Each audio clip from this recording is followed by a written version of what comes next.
Hello বন্ধুরা, কেমন আছো তোমরা সবাই? আশা করি অনেক অনেক ভালোই আছো।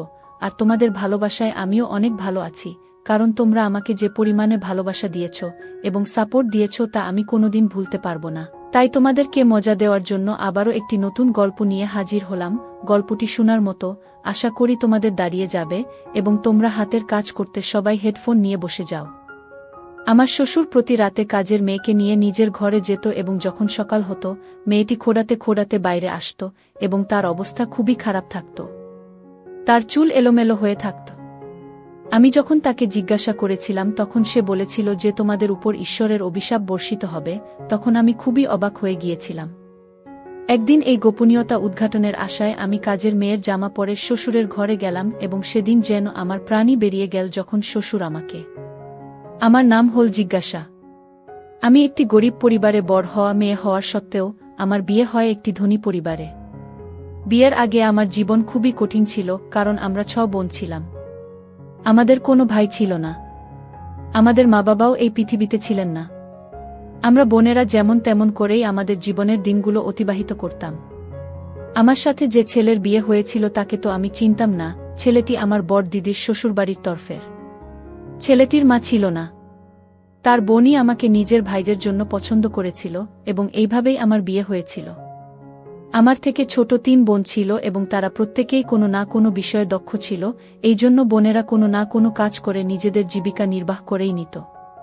আমার দিদি নিজেরই ঘর থেকে আমার বিয়ে দিয়েছিল, আর এই জন্যই আমার বিদায়ের পর সে শ্বশুরবাড়ি চলে গেছিল। আমার শ্বশুরবাড়িতে কোনো কিছুরই অভাব ছিল না। একদিন আমি আমার শ্বশুরের ঘরে গেছিলাম তার শরীরের অবস্থা দেখার জন্যে, তো ওনাকে আমার সামনে দাঁড়িয়ে থাকতে দেখে আমি অবাক হয়ে গেছিলাম।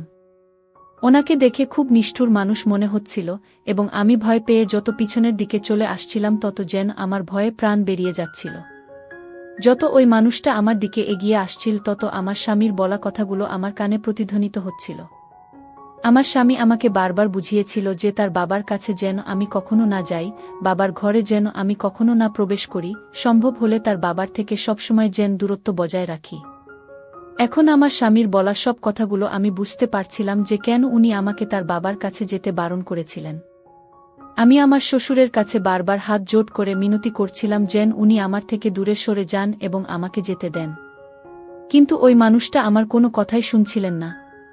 কখনো আমার ওই বেচারি কাজের মেয়ের কথা মনে পড়ছিল, তো কখনো নিজের স্বামীর কথার মনে পড়ছিল এবং নিজের উপর প্রচণ্ড রাগ হচ্ছিল যে আমি কেন এই ঘরে আসতে গেলাম কারোর কথা না শুনে।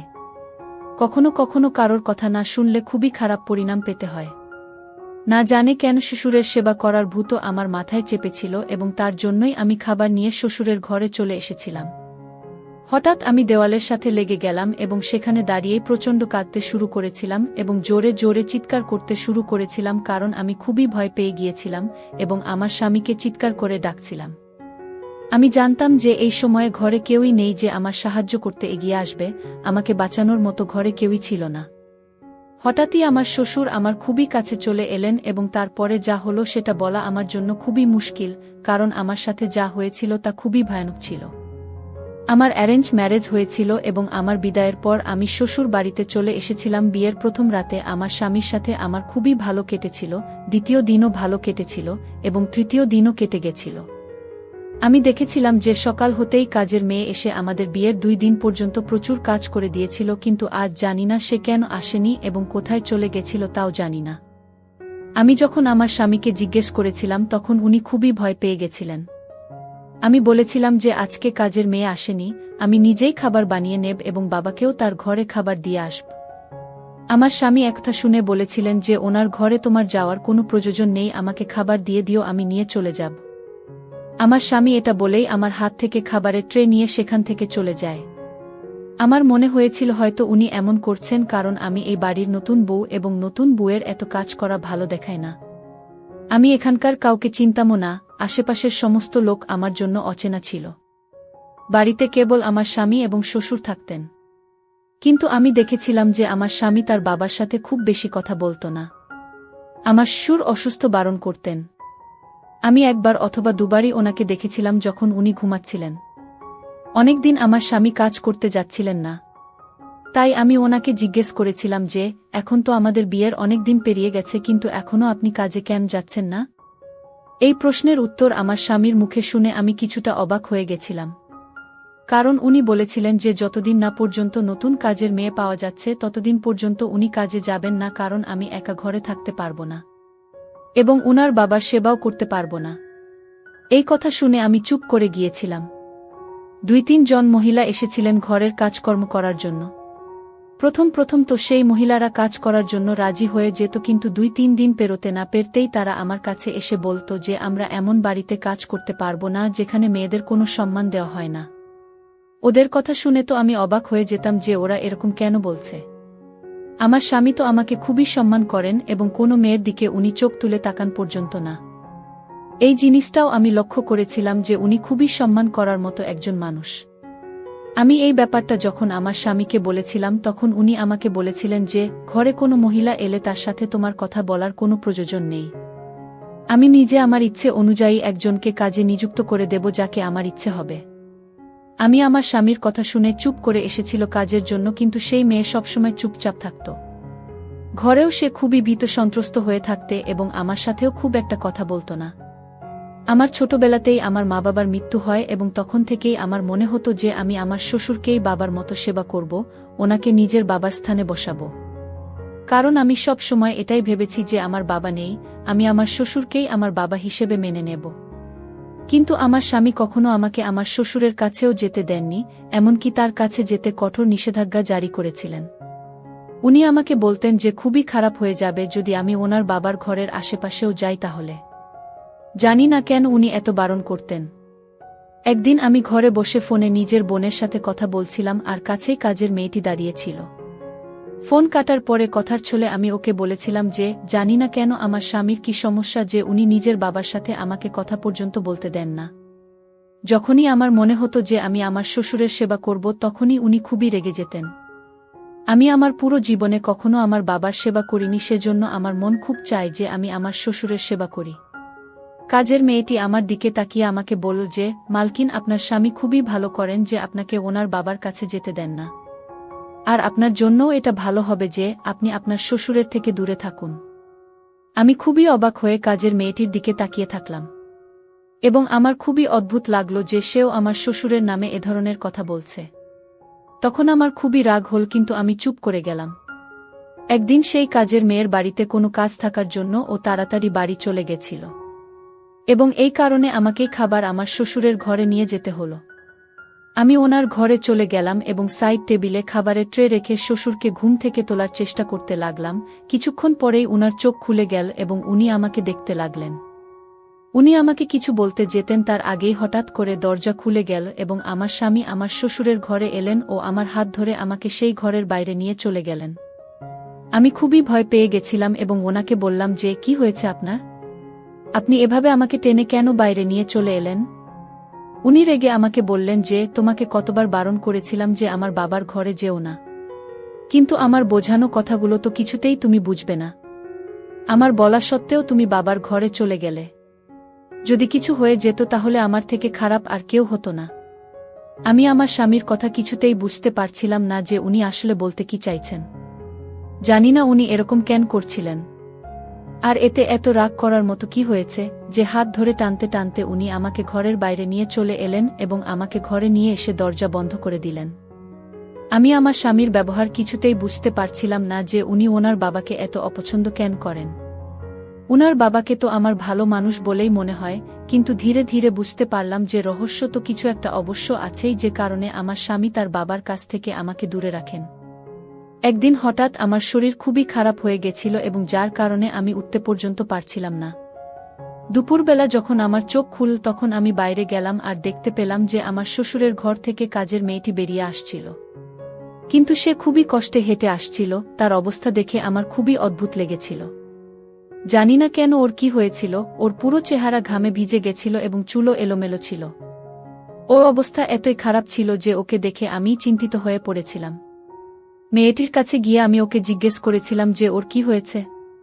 ও প্রথমে খুব ঘাবড়ে গেছিল এবং এদিক ওদিক দেখতে লেগেছিল এবং তারপর বলল যে কিছুই হয়নি মালকিন, আমি শুধু সিটি মুছছিলাম আর তারপরে আমি পা পিছলে নিচে পড়ে গেছিলাম। কিন্তু মেয়েটির অবস্থা দেখে আমার খুবই অদ্ভুত লেগেছিল। আমি ওকে বললাম যে ঠিক আছে, তুমি ছুটি নিয়ে বাড়ি যাও এবং বাড়ি গিয়ে আরাম কর। বাকি সব কাজগুলো আমি নিজেই করে নিতে পারব। কিন্তু সে আমার কথা মানছিল না। সে মাথা নাড়াতে লাগল এবং বলল যে না মালকিন, মালিক আমাকে বারণ করে দিয়েছেন যে যতক্ষণ না মালিক বাড়ি ফিরছেন আমি এখান থেকে যেন কোথাও না যায়। আমি বললাম যে সেটা কোনো ব্যাপার না, শুধু শ্বশুরমশাইয়ের ঘর পরিষ্কার করা বাকি রয়েছে, সেটা আমি নিজেই করে নিতে পারব। এবং এই বলে যেই আমি উনার ঘরের দিকে যেতে লাগলাম তখনই হঠাৎ করে কাজের মেয়েটি ভয় পেয়ে আমার হাত ধরে নিল এবং আমাকে কিছুতেই ভিতরে যেতে দিচ্ছিল না। আমি বললাম, তোমার কি হয়েছে? আমাকে যেতে দাও। তোমার অবস্থা এখন কাজ করার মতো নেই, তুমি নিজের ঘরে গিয়ে বিশ্রাম করতে পারো। তখন সে বলল, না মালকিন, আমি আপনাকে ঘরের ভিতরে যেতে দিতে পারব না। সে আমাকে ভিতরেও যেতে দিল না এবং আমাকে নিয়ে রান্নাঘরে চলে এলো এবং বলল যে আমি আপনার জন্য খাবার বানিয়ে দিচ্ছি। আপনি তো এখনো পর্যন্ত খাবার খাননি। আমি ওর অবস্থা দেখছিলাম যে ও খুবই ঘাবড়েছিল এবং ঠিক করে তো ও চলতেও পারছিল না। আমি মেয়েটার কবজিতে দেখলাম যে সেখানে কিছু অদ্ভুত দাগ রয়েছে। আমি আর এরপর মেয়েটিকে কিছু জিজ্ঞেস করিনি। কিন্তু রাতে যখন আমার স্বামী ঘরে ফিরে তখন আমি ওনাকে সব কথা খুলে বলি।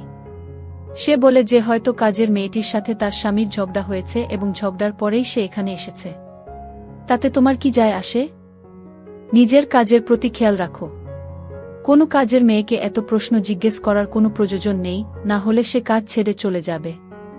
আমার স্বামী আমাকে খুবই ভালোবাসতেন, কিন্তু যখনই আমি উনার সাথে এই ধরনের কোনো কথা বলতাম তখন উনি আমাকে ভালোবাসার কথা পুরোপুরি ভুলে যেতেন, উপরন্তু আমার উপর রাগ করতেন।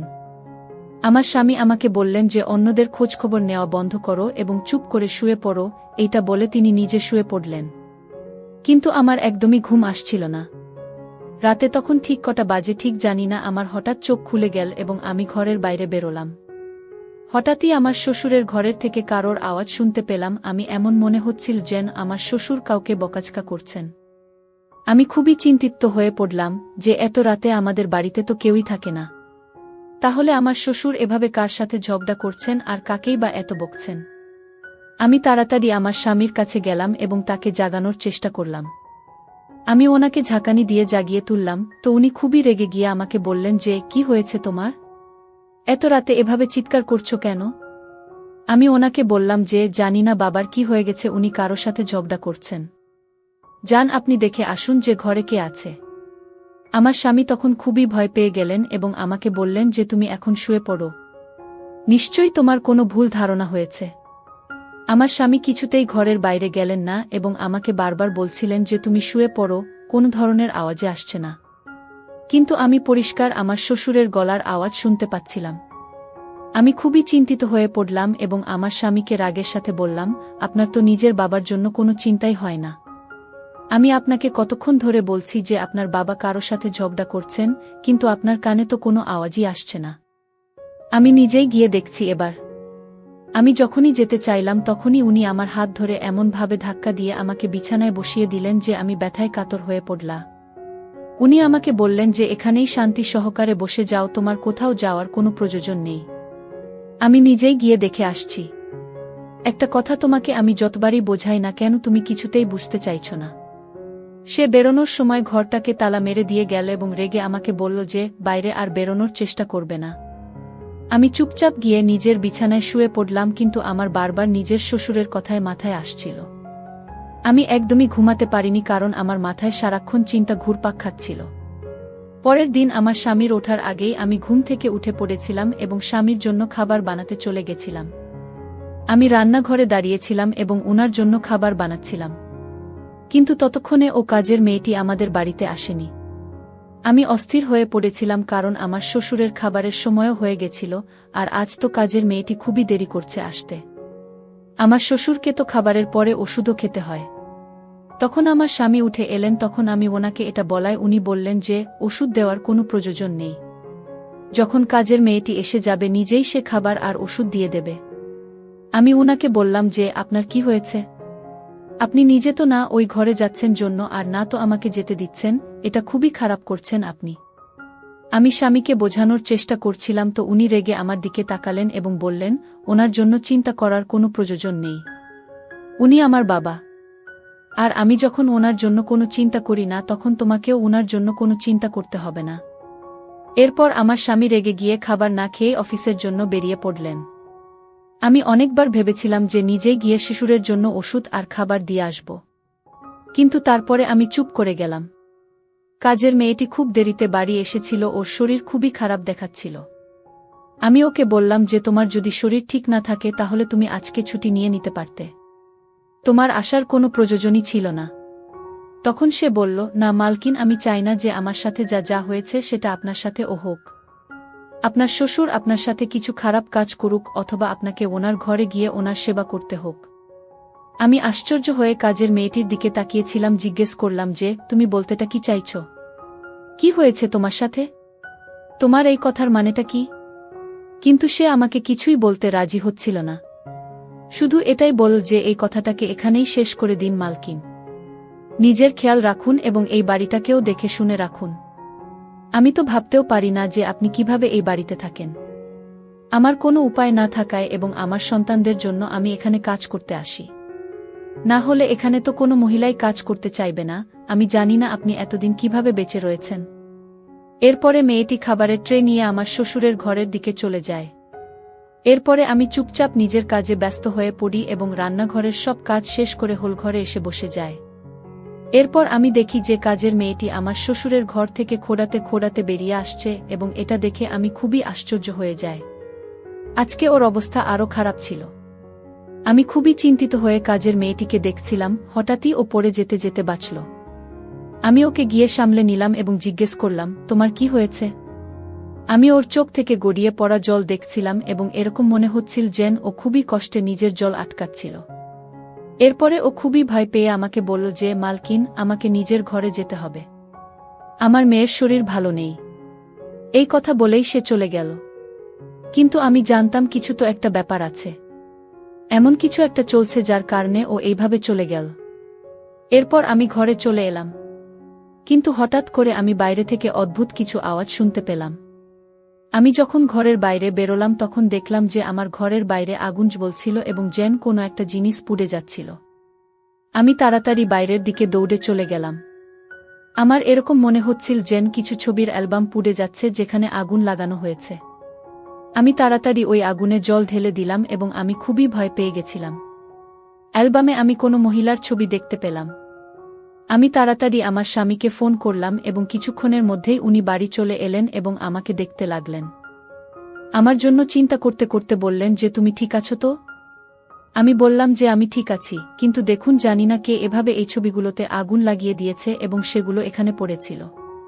কাজের মেয়েটির সম্বন্ধে জিজ্ঞেস করায় আমি ওনাকে বললাম যে মেয়েটি বাড়ি চলে গেছে। আমার কথা শুনে উনি রেগে বললেন যে কাজের মেয়েটি এত তাড়াতাড়ি কেন বাড়ি চলে গেল। আমি ওকে বারবার বলেছিলাম যে যতক্ষণ না আমি বাড়ি ফিরে আসব তুমি কোথাও যাবে না। আমি দেখছিলাম যে উনি খুবই ভয় পেয়ে আছেন এবং আমাকে বারবার জিজ্ঞেস করছিলেন যে আমি ঠিক আছি কিনা। আমি বারবার ওনাকে এটাই বলছিলাম যে আমি একদম ঠিক আছি, আমার জন্য ওনার চিন্তা করার কোনো দরকার নেই, আমি একদম ঠিক আছি। আমার জন্য উনি এত কেন চিন্তা করেন এটা জিজ্ঞেস করায় উনি বলেছিলেন, কিছু মানুষ ভরসার যোগ্য হয় না, আর তাদেরকে না আমরা দূরে সরাতে পারি আর না আমরা তাদের নিজের কাছে রাখতে পারি। এ কারণেই আমার তোমার জন্য চিন্তা লেগেই থাকে। যদি তোমাকে এখান থেকে দূরে কোথাও নিয়ে যেতে পারতাম তাহলে সব থেকে ভালো হতো। উনি সেদিন খুব অসহায়ভাবে কথাগুলো বলেছিলেন। সেদিনের পর থেকে এসব কিছু যেন স্বাভাবিক হয়ে গেছিল। কোনোদিন আগুন লেগেছে তো কোনোদিন অন্য কিছু হতো। কাজের মেয়েটারও এরকমই অবস্থা ছিল। সে শিশুরের ঘর থেকে খুবই খোঁড়াতে খোঁড়াতে বেরিয়ে আসত। এরপরে একদিন তো মাত্রাতিরিক্ত হয়ে গেল যখন মেয়েটা বলল, মালকিন, ভগবান করুন আপনার শ্বশুর যেন মারা যান, তাহলে আমার জীবনে শান্তি আসবে। আমি তখন খুবই অবাক হয়ে গেছিলাম তার এই কথা শুনে। সে হয়তো আমার শ্বশুরের সেবা করে করে ক্লান্ত হয়ে গেছিল এবং সে কারণেই এই কথাগুলো বলেছিল। আমার শ্বশুরের জন্যেই আমার স্বামী তাকে বাড়ি ফিরতে দিতেন না যতক্ষণ তিনি নিজে বাড়ি না ফিরতেন। মেয়েটি ওর সন্তানদের জন্য এই কাজটা করত, কারণ আমার স্বামী তাকে বেশি স্যালারি দিতেন আর আমাদের বাড়িতে সেরকম কোনো কাজও করতে হতো না। তার এটাই কাজ ছিল যে তাকে আমার শ্বশুরের ঘরে থাকতে হতো এবং তার সেবা করতে হতো। আজ মেয়েটি আমাকে আগেই বলে চলে গেছিল যে সে কাল কাজ করতে আসবে না এবং আমি যেন নিজের বন্দোবস্ত করে নিই কালকের জন্য। আমিও আমার স্বামীকে এই কথাটা জানাইনি, কারণ আমি কালকের সারাদিনটা নিজের হাতে শ্বশুরের সেবা করব বলে ঠিক করেছিলাম। আমি আমার স্বামীকে মিথ্যা কথা বলেছিলাম। আমি বলেছিলাম যে কাজের মেয়েটার আজ আসতে একটু দেরি হবে এবং এই কারণে আপনার চিন্তা করার কোনো প্রয়োজন নেই। সে যখন আসবে তখন সে নিজেই খাবার নিয়ে শ্বশুরমশাইদের ঘরে যাবে। আমার স্বামী এই কথা শুনে নিশ্চিন্ত হয়ে অফিস চলে গেছিলেন। আমি শ্বশুর মশাইয়ের জন্য খাবার বের করলাম এবং ওনার ঘরের দিকে চলে গেলাম। উনার ঘরের দরজা খুলে দেখলাম উনি জেগেছিলেন এবং বসেছিলেন। আমাকে উনি খুবই অদ্ভুত নজরে দেখতে শুরু করলেন। হঠাৎ উনার মুখের ভাব বদলাতে শুরু করল এবং উনার চেহারার এই ধরনের বদল দেখে আমি খুবই ভয় পেয়ে গেলাম। ধীরে ধীরে ওনার চোখ ক্রমশ লাল হয়ে উঠছিল। হঠাৎ উনি ঘরের দরজা বন্ধ করে দিলেন। আমি ঘুরে দেখলাম যে আমি যে সাইড টেবিলে খাবার রাখতে গেছিলাম হঠাৎই ভয়ে আমার হাত থেকে খাবার পড়ে গেল। আমার হাত পা খুবই কাঁপতে শুরু করল এবং আমি খুব ভয় পেয়ে গেছিলাম। উনি দরজা কেন বন্ধ করলেন ভয়ে ভয়ে আমি ওনাকে জিজ্ঞেস করলাম এবং বললাম যে আমি বাইরে যেতে চাই। আজ আমার নিজের স্বামীর কথাগুলো খুবই মনে পড়ছিল। উনি আমাকে বারবার করে বলেছিলেন যাতে ভুলেও আমি কোনোদিন আমার শ্বশুরমশায়ের ঘরে না ঢুকি বা ওনার আশেপাশেও না যায়। এরপরে শ্বশুরমশাই আমার দিকে এক পা করে এগোতে লাগলেন এবং আমি পিছতে শুরু করলাম। হঠাৎ আমি দরজার সাথে লেগে গেলাম এবং আমি খুবই অসহায় বোধ করছিলাম। আমি কি করব কিছুই বুঝতে পারছিলাম না। আমি কখনো বন্ধ দরজাটাকে দেখছিলাম আর কখনো শ্বশুর মশাইয়ের দিকে তাকাচ্ছিলাম। পরের মুহূর্তেই আমি চিৎকার করতে শুরু করলাম এবং চিৎকার করতে করতে আমার শ্বশুর মশাইকে বললাম যে আমাকে যেতে দিন, ছেড়ে দিন আমাকে। আজ কাজের মেয়েটির কথাও খুব মনে পড়ছিল আমার। এরপর এমন কিছু একটা ঘটল যেটার ব্যাপারে আমি কখনো কল্পনাও করতে পারিনি। আমি চিৎকার করছিলাম, হঠাৎই আমি অজ্ঞান হয়ে পড়ে গেলাম। যখন আমার জ্ঞান ফিরল তখন আমি নিজেকে আমার ঘরের মধ্যে পেলাম এবং আমার পাশে আমার স্বামী বসেছিলেন। ওনাকে দেখেই আমার চোখ থেকে জল গড়িয়ে পড়ল আর আমি কাঁদতে কাঁদতে আমার স্বামীকে জড়িয়ে ধরলাম আর খুবই কাঁদতে শুরু করলাম। উনি আমাকে দেখে বললেন যে তুমি ঠিক আছো তো? কি হয়েছে তোমার? এবার কান্না বন্ধ করো, তুমি আমার সাথে আছো। তোমার চিন্তা করার কোনো প্রয়োজন নেই। আমি মাথা নাড়িয়ে তাকে জানালাম যে আমি একদমই ঠিক নেই এবং কাঁদতে শুরু করলাম। ওনাকে বললাম যে আমাকে এখান থেকে দূরে কোথাও নিয়ে চলুন। আপনার বাবা তো খুবই খারাপ একজন মানুষ এবং আমি খুব জোরে জোরে কাঁদতে শুরু করলাম। আমার স্বামী আমাকে বললেন যে আমি তোমাকে বারবার বারণ করেছিলাম উনার ঘরে না যেতে আর আমার বাবার থেকে সব সময় সাবধানে থেকো। কিন্তু তুমি তো আমার কোনো কথাই শুনবে না, আমার কোনো কথা তুমি বোঝার চেষ্টাই করনি। আমার এত কান্নার ফলে আমি কাঁপতে শুরু করেছিলাম এবং আমার চোখ প্রচণ্ড লাল হয়ে গেছিল। এরপরে আমার স্বামী আমাকে বললেন যে তুমি আসল সত্যিটা জানতে চাও না, যে আমার বাবা কেন এমন? তাহলে শোনো। ছোটবেলা থেকেই আমি আমার বাবাকে প্রচণ্ড ঘৃণা করতাম। কারণ আমি সব সময় দেখেছি যে আমার বাবা আমার মায়ের প্রতি প্রচণ্ড অত্যাচার করতেন। তুমি ভাবতেও পারবে না যে আমার বাবা একজন কত ভয়ানক মানুষ ছিলেন। আমার বোন কখনো বিয়ের পর এই বাড়িতে আসেনি কেন জানো? কারণ সেও বাবাকে প্রচণ্ড ঘৃণা করে। আমি যে কত কষ্ট করে এই মানুষটাকে এই বাড়িতে সহ্য করি সেটা কেবল আমিই জানি। আমার মর্জি চললে আমি কবেই এই মানুষটাকে এই বাড়ি থেকে বের করে দিতাম। কিন্তু তারপরেই আমি ভাবি যে যতই হোক ইনি তো আমার বাবা হন। আমি ওনার সাথে এরকম কিভাবেই বা করতে পারি? একটা ভাবলেই উনার জন্য আমার চিন্তা হতে শুরু হয়। উনি আমার মায়ের সাথে যেটা করেছিলেন আমি তো ওনার সাথে সেটা করতে পারি না। আমার মা ছাড়াও উনি অন্যান্য মহিলাদের সাথেও এটা করতেন।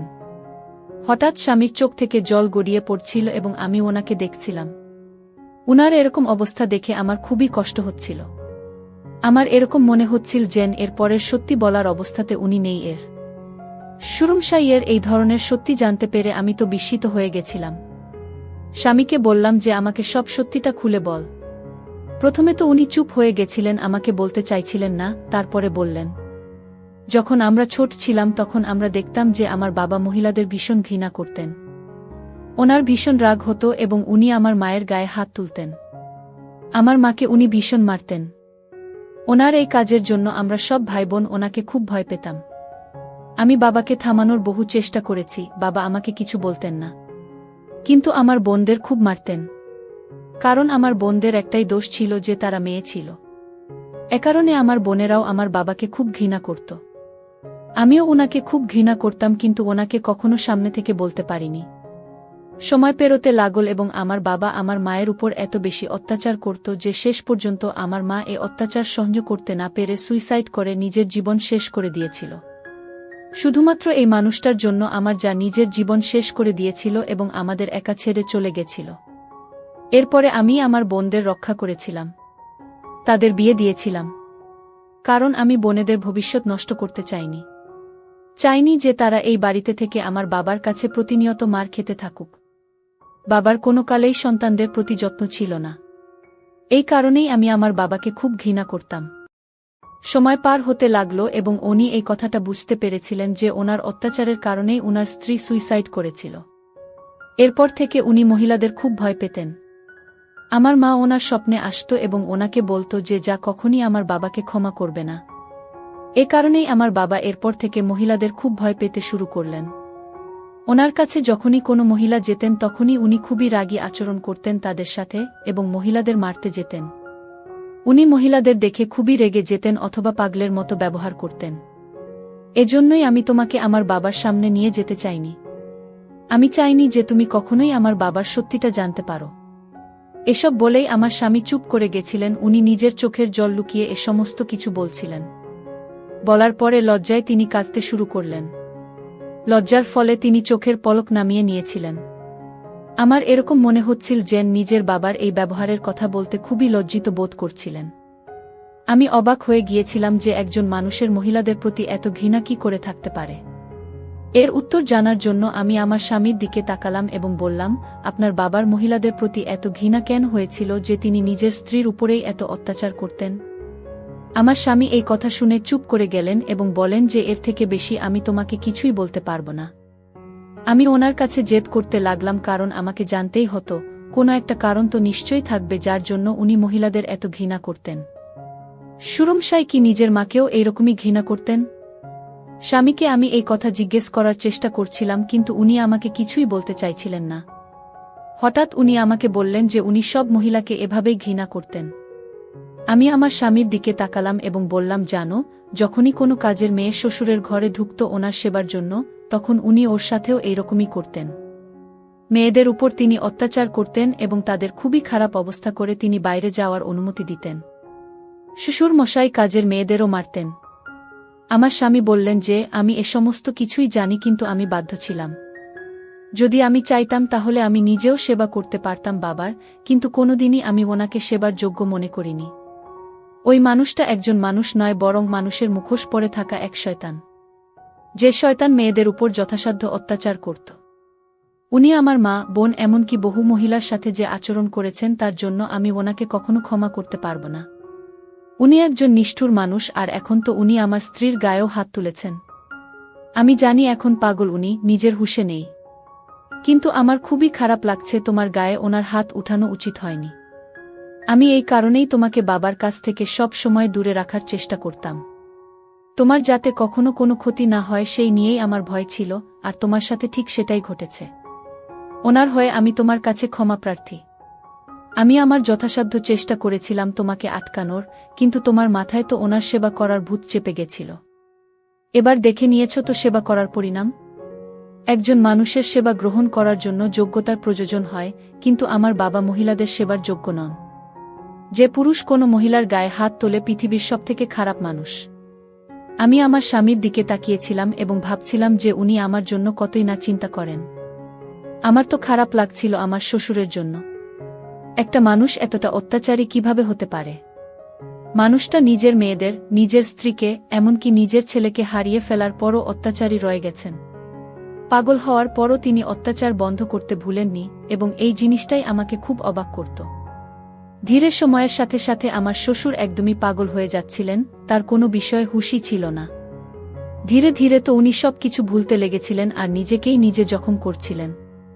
আমার স্বামী তার বাবাকে একটা ঘরে বন্ধ করে রেখে দিয়েছিলেন এবং ঘরে তালা লাগিয়ে দিয়েছিলেন। বহুদিন পর্যন্ত আমার শ্বশুর সেই ঘরের মধ্যে বন্ধ ছিলেন। ওনার অবস্থা যখন খুবই খারাপ হয়ে গেছিল তখন আমার স্বামী তাকে নিয়ে গিয়ে একটা পাগলাগার্ডে ভর্তি করিয়ে দিয়েছিলেন। উনি নিজের পরিচয় পর্যন্ত ভুলে গিয়েছিলেন। হয়তো নিজের সময়ে উনি নিজের প্রতি খুবই অহংকারী ছিলেন এবং মহিলাদের খুবই তুচ্ছ জ্ঞান করতেন। আর যেসব মানুষ এরকম হয় তাদের ভবিষ্যতের পরিণাম খুবই খারাপ হয়। এ কারণেই আমার শ্বশুরের পরিণাম খুব খারাপ হয়েছিল। উনি নিজের ক্ষতি নিজেই করতে শুরু করেছিলেন। নিজের জীবনে উনি যত মহিলাদের উপর নির্যাতন করেছেন, ততজন মহিলার অভিশাপ তার উপরে গিয়ে পড়েছিল। তিনি চোখে আর দেখতে পেতেন না। এমনকি তার হাতে পায়েও খুব খারাপভাবে অ্যালার্জি হয়ে গেছিল। ঈশ্বর ওনার কৃতকর্মের শাস্তি তার জীবদ্দশাতেই তাকে দেখিয়ে দিয়েছিলেন। কারণ যে হাতের সাহায্যে তিনি মহিলাদের উপর অত্যাচার করতেন সেই হাতই ভরে যায় ভরপুর অ্যালার্জিতে, এবং এর ফলে আমার শ্বশুরমশাই সব সময় হাতে জ্বলন অনুভব করতেন। ওনাকে পাগলাগারদের হাসপাতালে ভর্তি করানো হয় চিকিৎসার জন্য, কিন্তু তা সত্ত্বেও উনি সুস্থ হচ্ছিলেন না কিছুতেই। দিনের পর দিন উনার অবস্থার আরও অবনতি ঘটে এবং প্রচুর রোগের শিকার হয়ে গেছিলেন তিনি। এক পর্যায়ে উনি নিজেকে শেষ করার চেষ্টা করতে থাকেন। তবে ঈশ্বর হয়তো এত সহজে উনার মৃত্যু চাননি, কারণ উনি সারা জীবন মহিলাদের উপর নির্যাতন করে গেছেন, আর তার শাস্তি কি কখনো এত ছোট হওয়া সম্ভব? সারা জীবনের করা অপরাধের শাস্তি এত সহজে কখনই পাওয়া যায় না। আমার শ্বশুরের জীবন বৃথা হয়ে গেছিল। তিনি জীবিত ছিলেন ঠিকই, কিন্তু তিনি একজন জীবিত লাশ এ পরিণত হয়েছিলেন। আমরা আমার শ্বশুরের সুস্থ কামনার জন্য কখনোই প্রার্থনা করিনি, বরং আমরা ওনার মৃত্যু কামনা করেছিলাম ওনার কৃতকর্মের ফলস্বরূপ। কিন্তু এবার ওনার অবস্থা আমার স্বামী ও নিজের চোখে দেখতে পারছিলাম না। আমরা ওনার মৃত্যু কামনা করছিলাম এবং ঈশ্বর হয়তো আমাদের প্রার্থনা শুনে নিয়েছিলেন। একদিন পাগলাগার থেকে খবর আসে যে আমার স্বামীর বাবার মৃত্যু হয়েছে। উনি তার বাবার অন্তিম সংস্কার সম্পন্ন করেন। শ্বশুরমশায়ের মৃত্যুর খবর শুনে আমার স্বামীর সব বোনেরাও এসেছিল, এবং আমরা সকলে মিলে এটাই প্রার্থনা করেছিলাম যে ঈশ্বর, আমার শ্বশুরের সমস্ত ভুলগুলোকে ক্ষমা করে দিন। একজন মানুষ জীবিত থাকতেই তার ভুলগুলোকে ক্ষমা করে দেওয়া উচিত। আমি আমার স্বামীর সাথে সুখে সংসার করছি। উনি আমাকে খুবই ভালোবাসেন। আমি আপনাদের একটা কথাই বলতে চাই যে মহিলাদের সর্বদা সম্মান করুন। একজন মহিলার গায়ে হাত তোলা অনেক বড় পাপ। নারীও একজন মানুষ, তিনি আপনাকে জন্ম দিয়েছেন। একজন মহিলাকে আপনার পায়ের জুতা হিসাবে নয়, বরং আপনার মাথার মুকুটের মতো বিবেচনা করুন। আপনি যদি তাকে সম্মান করেন তবে সে আপনাকে দ্বিগুণ সম্মান করবে। ধন্যবাদ বন্ধুরা।